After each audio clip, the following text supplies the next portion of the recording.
गड़ा हुआ खजाना। एक किसान अपने खेत में काम कर रहा था। तभी उसने एक बोने को एक जगह पर मिट्टी खोदते हुए देखा। उसने बोने से पूछा, यहाँ मिट्टी क्यों खोद रहे हो? बोना बहुत ही चालाक था। उसने वहाँ एक गड्ढे में कुछ पत्थर भरकर दबा दिए थे। सबसे ऊपर उसने सोने का एक सिक्का रख दिया था। यह सोने का सिक्का उसने किसानों को दिखाया और बोला, यहाँ खजाना दबा हुआ है। ये देखो, अभी अभी मुझे सोने का ये सिक्का मिला है। यह खेत मेरा है, इसलिए खजाना भी मेरा ही हुआ ना। किसान ने अधिकार जताते हुए कहा, लेकिन खजाना ढूंढा तो मैंने है। अगर तुम ये खजाना लेना चाहते हो तो तुम्हें मेरी एक शर्त माननी होगी। बोना बोला, क्या शर्त है? किसान ने पूछा।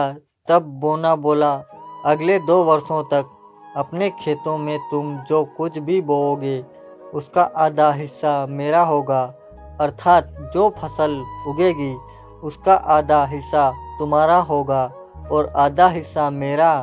किसान ने कहा, ठीक है, मुझे मंजूर है। ये बात सुनकर बोना मन ही मन खुश हो गया। उसको हंसते देखकर किसान को थोड़ा संदेह हुआ। वह तुरंत समझ गया कि कुछ गड़बड़ है। उसने बोने से कहा, सुनो, मेरी बात पूरी तो होने दो। अगले 2 वर्षों तक मैं जो कुछ भी उगाऊंगा उसको हम दोनों भागों में बांटेंगे। जमीन के ऊपर जो उगेगा वह सब तुम्हारा और जमीन के नीचे जो कुछ उगेगा वह मेरा। बोला, ठीक है। बोने ने सोचा कि ये तो मेरा और भी ज़्यादा फायदे होने वाली बात है। खेत में गेहूँ, चावल, जो मक्का, जो कुछ भी उगेगा जमीन के ऊपर उगेगा वह सब मेरा होगा और नीचे की जड़ें किसान की होगी। वह मन में सोच रहा था, कैसा मूर्ख किसान है। लेकिन किसान मूर्ख नहीं था। उसने अगले 2 वर्षों तक खेत में सिर्फ गाजर और आलू बोए।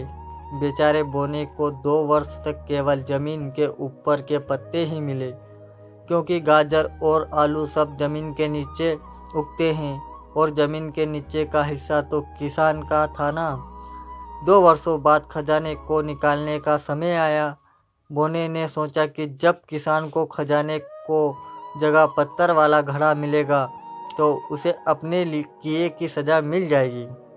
लेकिन भगवान भी बुद्धिमान व्यक्ति का साथ देते हैं। जब वह जगह खोजी गई तो वहाँ 2 गड्ढे मिले। एक तो वही जो बोने ने दबाया था, पत्थरों से भरा हुआ, और दूसरा सचमुच सोने के सिक्कों से भरा ही गड़ा। इस तरह किसान को धन भी मिल गया और ध्यान भी, और ये सब हुआ उसकी जिम्मेदारी की वजह से। तो कहानी अच्छी लगी हो तो प्लीज़ लाइक और कमेंट, और चैनल पे नए हो तो शेयर ज़रूर करें। धन्यवाद। ऐसी कहानी लाते